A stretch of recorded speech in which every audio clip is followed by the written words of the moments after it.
Okay, welcome to the webinar for excellence by Yogi and Jeev. And today we are at 17th of October 2017. And my name is Yogi, and I personally would like to welcome you all, whether you are physically participating in the webinar or you will be listening this as a recorded. So, a the format of the webinar is always simple and is always same, which is non-selling webinar, and it is the webinar for excellence.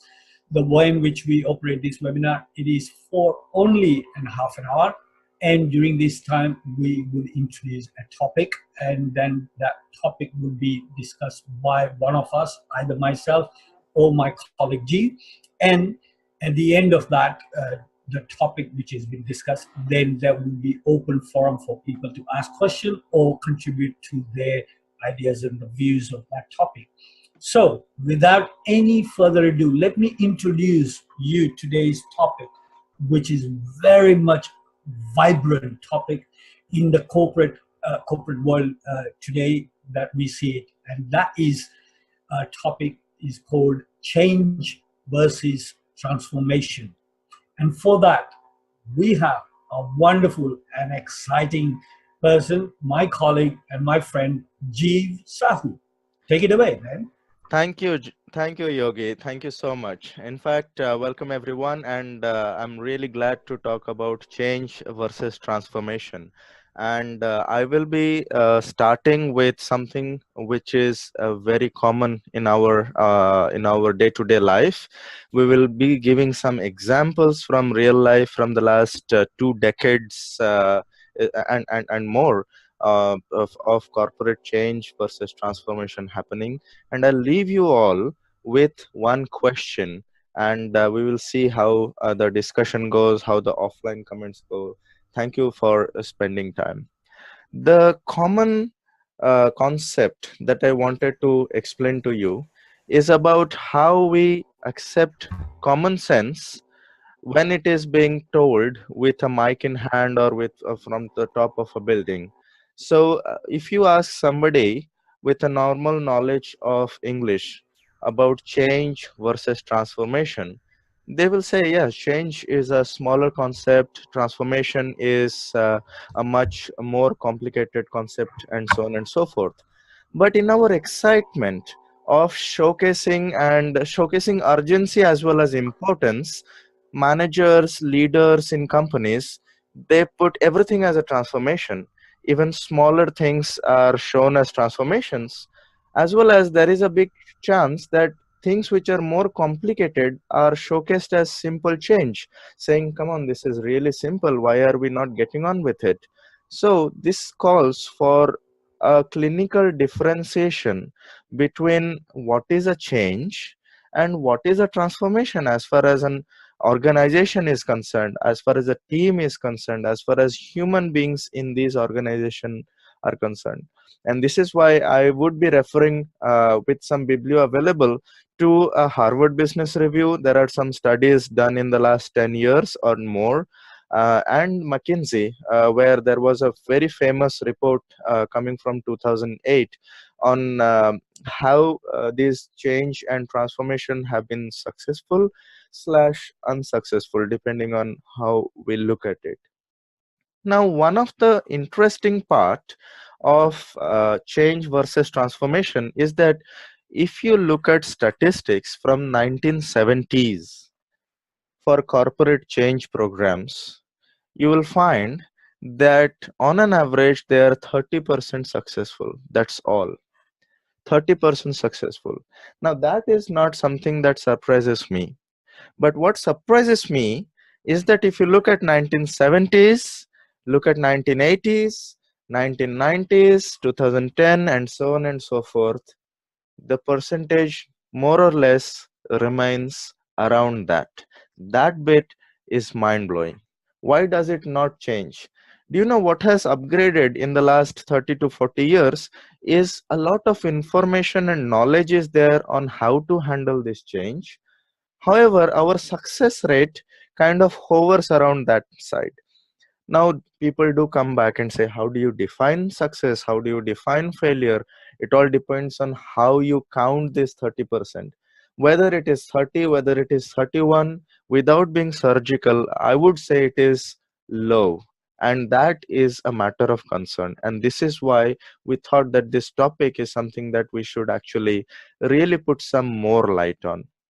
Now, referring to the McKinsey study that we have mentioned, if you look at what are the common ways people are failing in these change programs, are related to and this there is a correlation between number of people involved. You can see if we have around tens of people involved or hundreds of people and thousands of people, there are various ways of failing.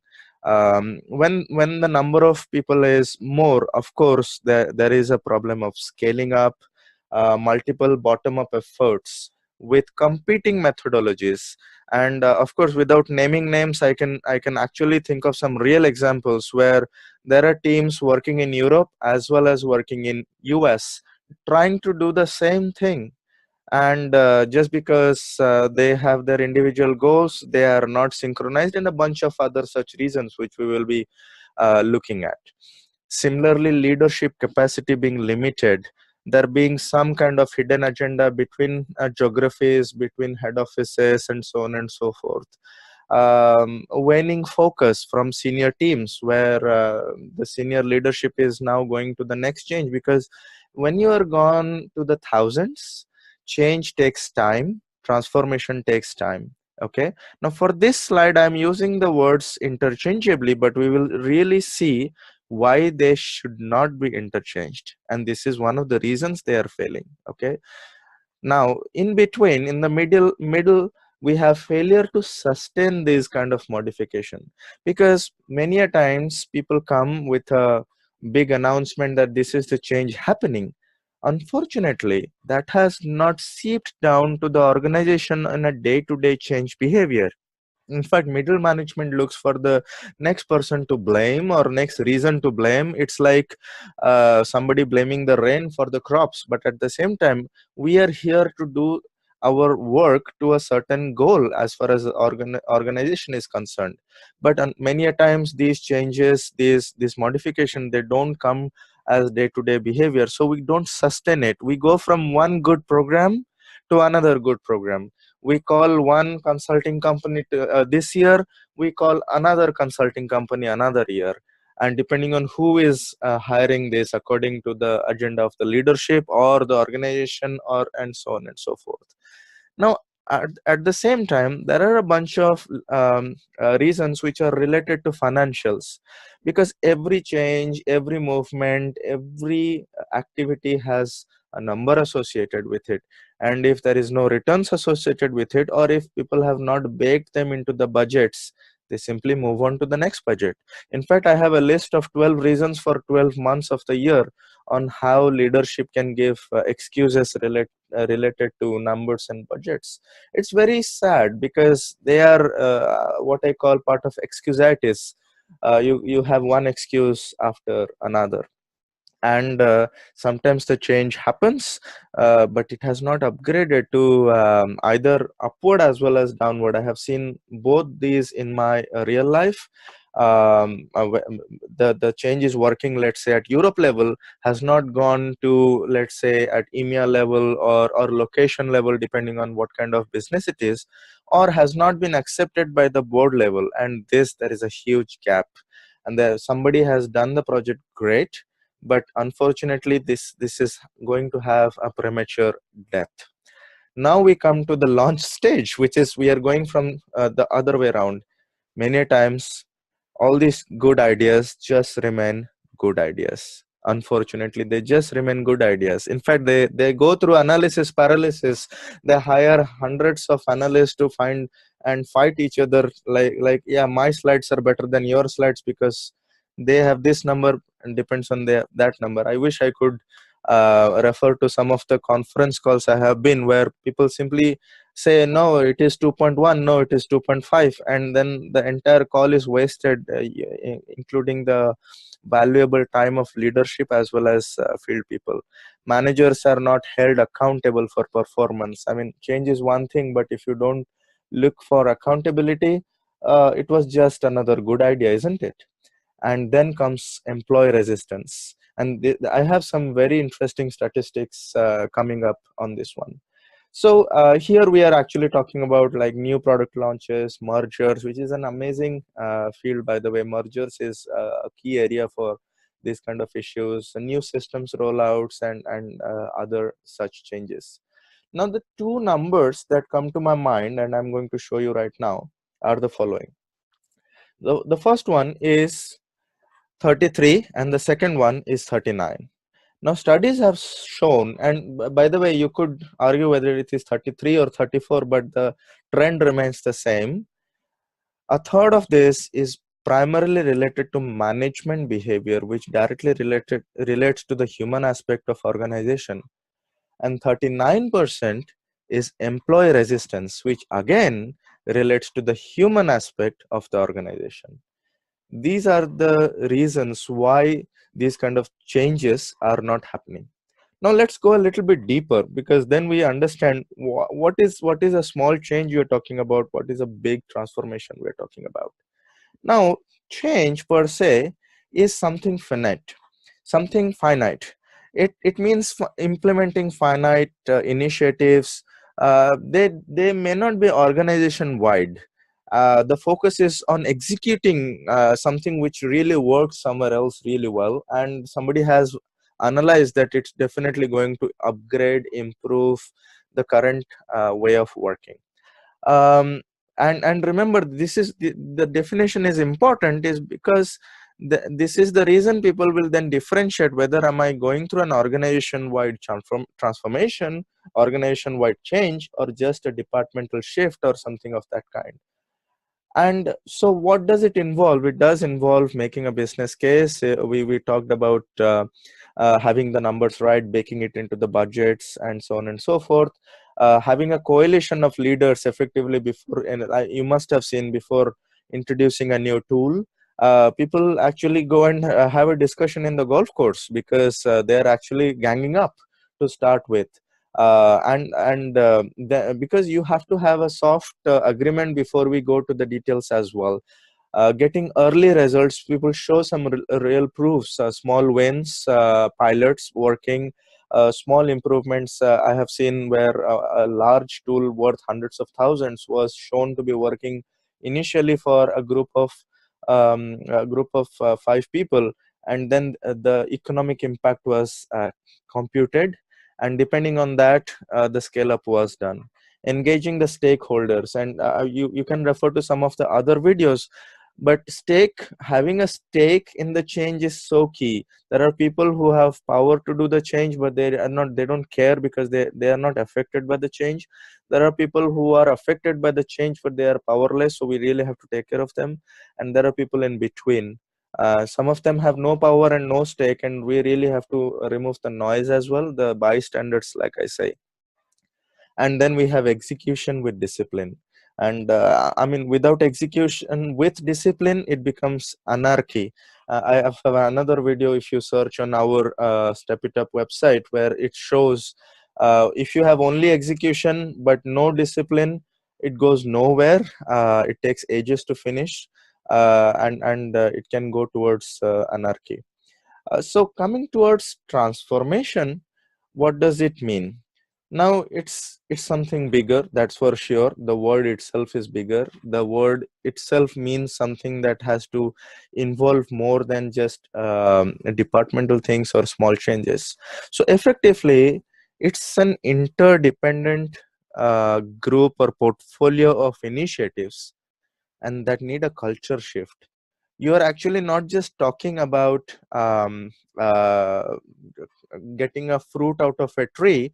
You're actually talking about growing a new tree, so to say, to use that analogy.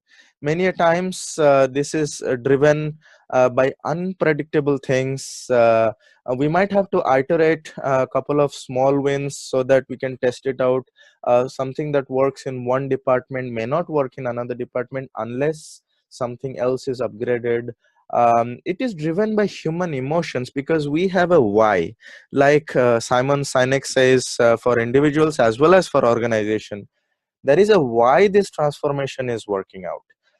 And of course, because it is such big, really there is a huge amount of risk involved.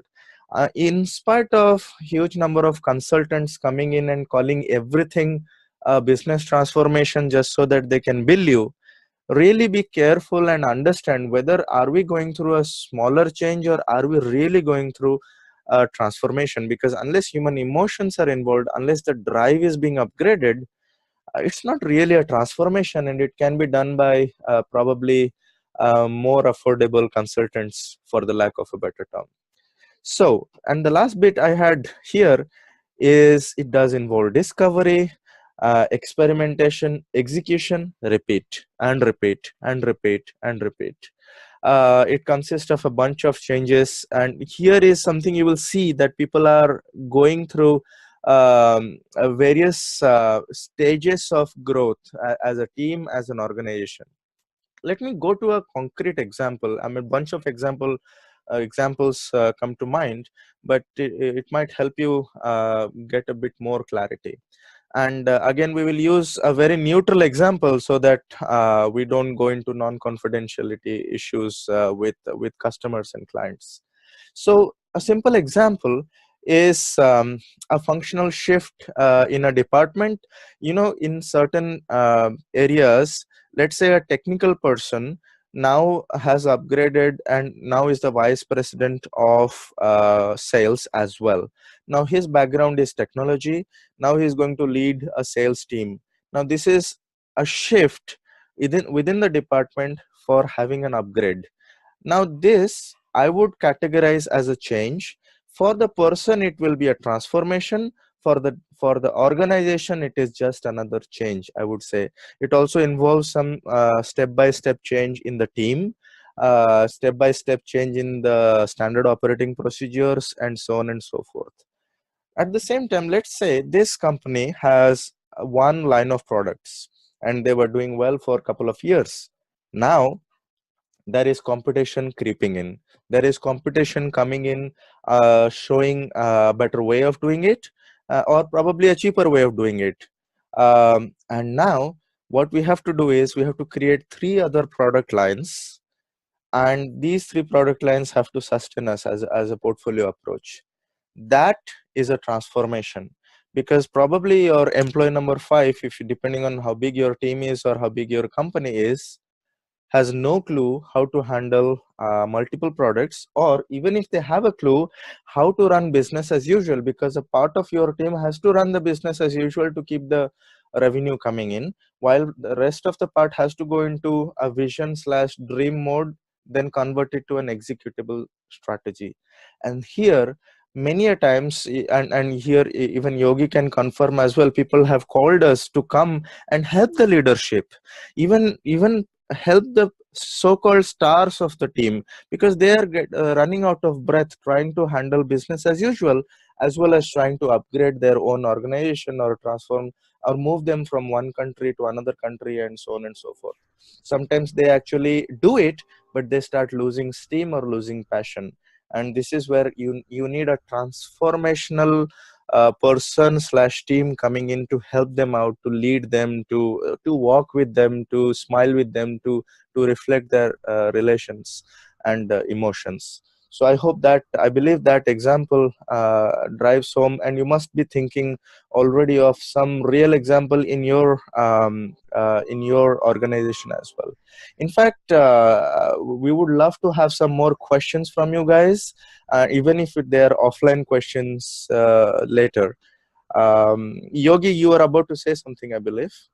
Oh yeah! Wow! Wow! Wow! Gee, thank you very much. It's a lot of information, and wow. I'm actually breathless, speechless, which is very rarity for me to not to just wow come up with it.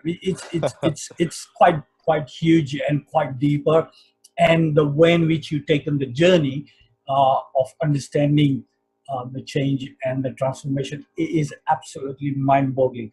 But however, I might put a little question for you, G, if you don't mind. And Please. I know that this is just off the cuff, so you'll have to be. This is not something that we have discussed before, but I would like to ask maybe from the audiences that we have, and they might even have that, but it's not very deep or in terms of the question, but it might be that it clarifies to what you've been saying the last 15 to 20 minutes. And the question that I put it, which is this: what are the values of corporation worker?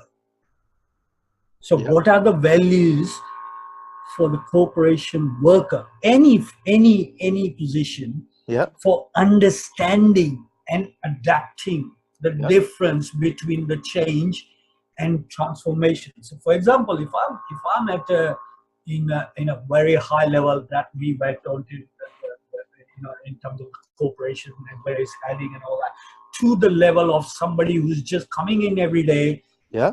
logging myself in, and bingo, it comes. Yeah.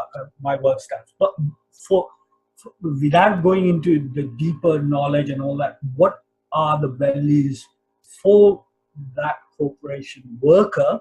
Yeah. For the member himself or herself, isn't it? Yes, to Yeah. understand and adapt these difference. What would be the value? Yeah, in fact, that is an amazing question because it can relate to a bunch of values as well, and bunch of things that we talk about. What drives the human inside an organization? In Correct. fact, the base some people mention is, let's say, the monetary value, but not everybody is driven by monetary value beyond a certain point. There is a limit up to which that is the only advantage. But looking at change and looking at transformation, I'll drive a small example. So a customer care employee facing the customer on in front in a hotel. Let's take an example. Okay. Now Mhm, this person comes in, does her job very well. She is extremely good at her job, and mhm, now is faced with a change or a transformation. We will see how both sides, what kind of values are leading. mhm, Now here, if the person is aligned, why she is doing the job as an individual, like delighting the customer or having the best experience while a customer is booking or checking into the hotel and so on and so forth, and that delights her own life, that is an amazing value to live with as an individual. Now, beyond a point, then from the organization part of it, what happens is I am here because I represent my brand. So let's say you can pick up any well-known hotel brand. People are proud to represent that brand. Now that has now become into the habit or the blood of the employee, where okay, I represent my company, and when a person is going to come here, my first value is excellent customer service. And that simple word is, I mean, in fact, some people actually keep it in the pocket. I mhm, am always going to do excellent customer service. And mhm, one day, if she has any confusion, think about it. How can I make excellent customer service? So mhm, this is where it starts reflecting the organization value. Now, what happens is, while she is working on this, all of a sudden the IT system failed. mhm, Okay. Now what can be the value? This here comes resilience, because I'm committed to excellent customer service. mhm, Given that my computers have stopped working, that mhm, is a change. That is not a transformation. That is an event. That is probably a one-off. mhm, The person simply goes and says, you know what, I'll do a manual booking for you. mhm. Okay, Yeah. without losing my time, without blaming the computers or Yeah. network or anything. Once that value is still in the mind, the peace of mind is still there, the customer satisfaction and service is still there. Now just consider that this IT system failed not just today, but it fails every day at 10 o'clock because somebody in the head office is doing something. In that case, now it is slowly going from a one-off event to a change. In that change, now you remember I said that many a times short-term changes are not going into the day-to-day habit of the organization. So what the leadership and management has to empower that employee or the member is, okay, we are going through some changes in head office. Every day around 10 o'clock, probably your system will crash. So why don't you make it a habit that around 10 o'clock you take a 5-minute break, or you do a manual system or something like that, so that you enable the system. So already there is a communication coming in that is converted to a day-to-day habit, and it is already being embraced as a change. From that point, from that point it can go to a transformation where, let's say, they are now going to use a completely different technology, because you must have remembered that in 90s, people, when people shifted from paper mode in the 80s and 90s, many bookings were in paper, and it was a huge transformation to be completely automated after that, and they went through a great, I believe that answered the question. Or if I understand very well, that what you're saying, that is not left to an individual. Of course, individual can have that kind of innovation thing to help the customer at that moment in time, but to empower, so not leave it on their own accord, but to empower them to do it. It's the same thing happened. I was 2 days ago in Wilco buying a cups for the tea, the China cups. And nowadays they just actually give out, on the shelf. You just take 5 of them in the basket, and you come to the checkout, and there is nothing. Because nowadays there is no paper bag or there's plastic bags. You don't want to pay, so I had my own bag, and I put those 5 China cup on the counter, and as she's tilling up, there were only £1.25. But guess what? That checkout person asked me, her name was Delia, and she asked me, she said, would you like me to wrap it up in a piece of paper? And I just thought, wow. Wow. And that woman that got up from the checkout, went to the side, got this brown paper, and individually wrapped those China cup to put it in my bag. And I thought, wow. And she reflected the value of the organization. Absolutely, with that little, and that transformation would only come from within. And I understand what you're saying. Exactly. So, and you used a very key word, which I wanted to touch upon as well. Transformation comes from within the humans and within the organization. Change is a little bit external, although it has internal symptoms, but transformation is driven from inside. In fact, this is the question I wanted to leave the audience today, especially when they're hiring expensive business transformation agents. Are they actually implementing change, or are they transforming, and are they communicating it correctly to the organization? Because calling a change as transformation is overdoing it, and calling a transformation as a change is underselling it. So definitely this is an important question to ask to your organization. Well, very nicely done, Jeev. Thank you very much to you and to our listeners. And what I like to do is I like to thank everybody to give their patience and listen to you, and for your hard work. We will be resuming again next week on 24th of October, same time at 12 o'clock on this webinar for excellence with no sales at all. So thank you very much. And this will be available on recording as well. Thank you for everybody. Thank you. Cheers. Bye-bye.